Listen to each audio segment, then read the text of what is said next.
Hello there, my little love bug. I hope that you're taking good care.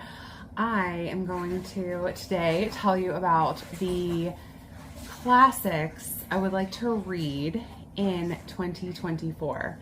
3 of these I have read before, so it's going to be a little bit of a reread.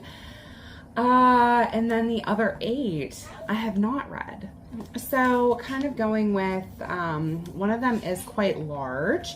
So I'm going to break it up into 2 months and hope that that kind of helps with the scariness of it. If you've read any of these, let me know which ones. And also give me suggestions of what month you think I should read these in. I have an idea for some of them, but not all of them, obviously. So let me know, have you read any of these? And if so, what month do you think I should read this in? So the first one I'm going to give is this little chunker, so chunky and big, War and Peace by Leo Tolstoy. I don't know who I first heard this from. I've had this book for years. I just bought it on a whim one day. And since then, I have heard there's somebody on here. If you remember who, let me know who, because I would like to go to their channel and thank them once I do read it. But somebody on here is obsessed with this book. They read it like every year, which is crazy because it's literally like humongous. But yeah, War and Peace. I'm thinking about starting it in January and allowing myself to like read half of it in January, half of it in February. I am weeks away from having my 3rd child, so I'm gonna be pretty busy, but I hope to get to this one. I don't know what it's about, except for that it is, I did read this earlier. It's a celebration of the Russian spirit. I am currently reading the Winter Night trilogy, and I'm loving it, and it takes place in Russia. So maybe I'll really appreciate War and Peace because I'm in a Russian place right now. So moving on to my Penguin Classics Deluxe Editions of the rest of the classics that I want to read. Please, spirits, let me read Pride and Prejudice. I've had this on so many different TBRs. One of them including my last year's TBR. I hope to get to this. Pride and Prejudice, I feel like I hear lots of different things that like it's literally one person going to another person's house, that there's not much story behind it. Let me know if you agree or disagree. Obviously, it is a classic. I want to read it for myself. I want to experience it for myself, and I just never have. So I hope 2024 is my year to finally read Pride and Prejudice. Here's another whopper. I have read Moby Dick before, but I read the children's edition apparently because this one is huge. I think it has like less than 630 pages.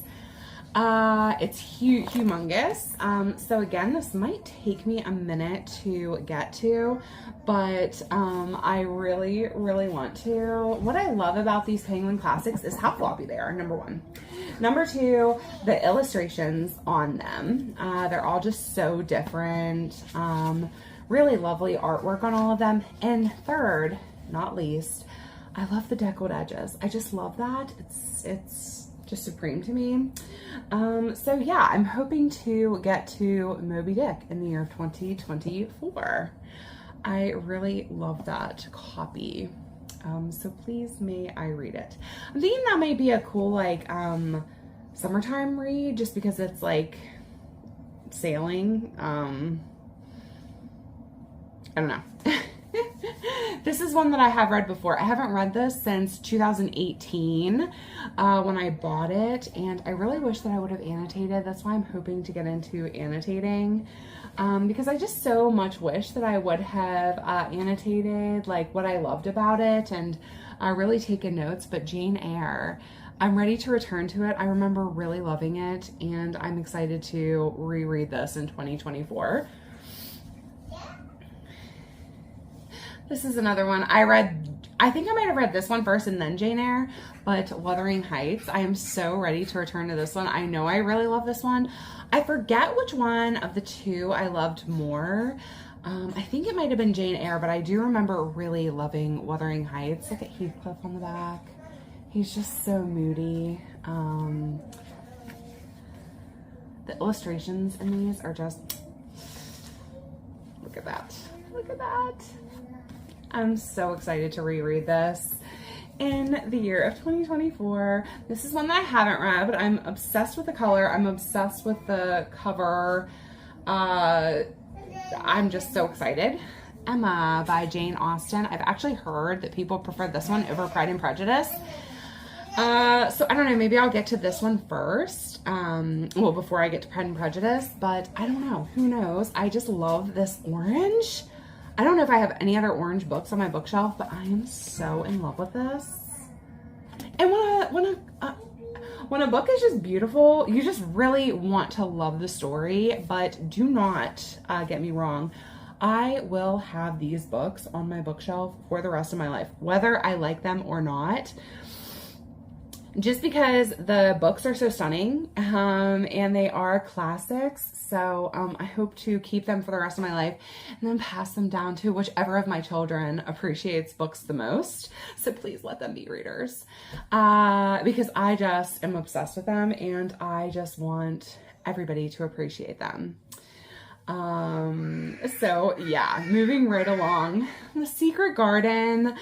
I have not read this since being a little girl. I remember loving it.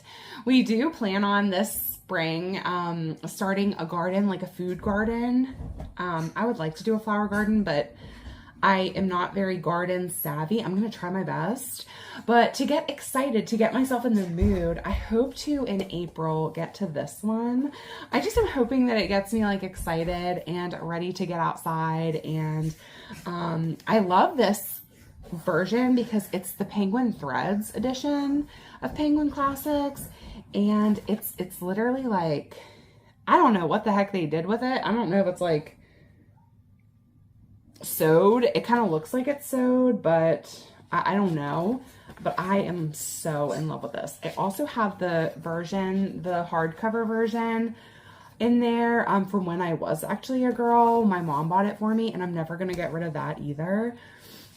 But this will be the version that I read and annotate. I'm so excited to get into annotating this year. And if you're against it, then that's on you. I'm so excited to get into it. I have different supplies coming. I am just very excited to get started doing that because I just feel like it just adds such a personal touch, especially to classics.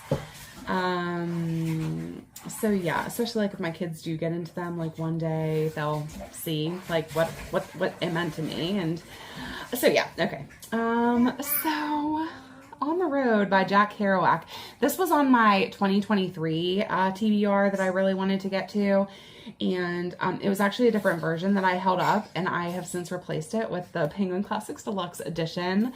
Not to be consumerism, and I'm not telling you that you need these. I just really am very passionate about these versions of the books. I find a floppy paperback is my jam. It just, whew, it like makes me all excited.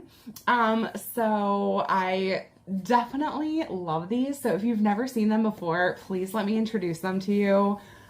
I love these versions. I just love them.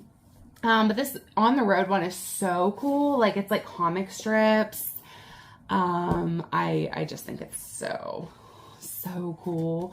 I have never read this, but again, I think that this would be a really good summertime book where like I'm going like on a road trip, like maybe before I go to the Outer Banks or something this summer, if I get to, like this might be a good book to be reading at the time or something, or like right before to get me in the spirit. I am very excited to pick this one up. This is one, I don't know anything about it, but I love the jewel tone colors. Jewel tones are my vibes.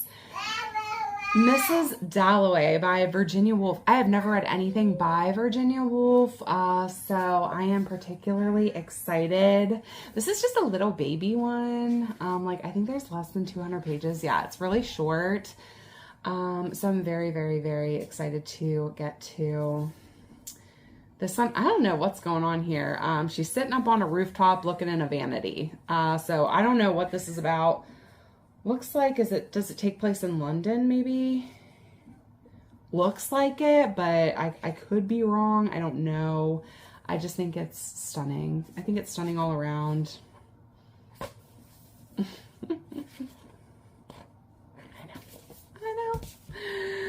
know. This was another one that I had on my 2023 TBR that I really wanted to read.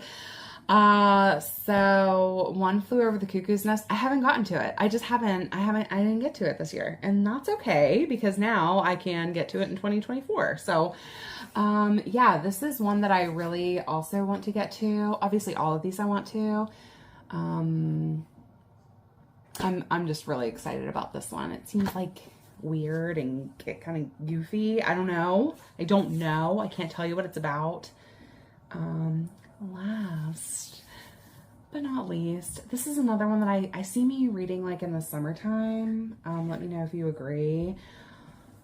I've never read this start to finish. I've started it and then not that I didn't like it, but like I just got into something else. You know how sometimes, like especially a classic, like you're reading it for the first time, but you feel like you just know the story so well that sometimes it's like, do I really need to read this right now? Like there's something else that's only a book that I could be reading instead. And I think that might kind of be what happened, but I don't know. But I really definitely want to read it start to finish. And of course, annotate it. I love this version of Allison Wonderland, and Through the Looking Glass. I think it's so beautiful. There she is on the back, her dress, because she's so big. I just find it so beautiful. And again, just a beautiful book, a beautiful floppy paperback book is just everything to me. So those are my 11 classics that I want to read in the year of 2024. I can't believe that we're here. It's gonna be a busy beginning part of the year for me, and who am I kidding? It's gonna be busy afterwards because I'm going to have 3 kids, which is so wild, but here I am. So I hope to be able to continue sitting down every night with a good book, maintaining that peace, that calm, that sense of myself that is important to me, so I can continue showing my kids that reading is important, that their mom has something aside from them that I love. So those are some of the important things to me. Please send me good vibes.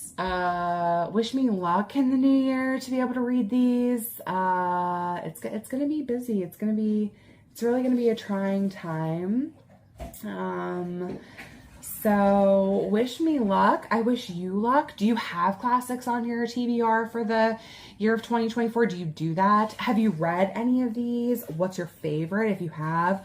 What month do you think I should read these in? Like, what are your suggestions? Like, what is your anything? Tell me anything. I love everything.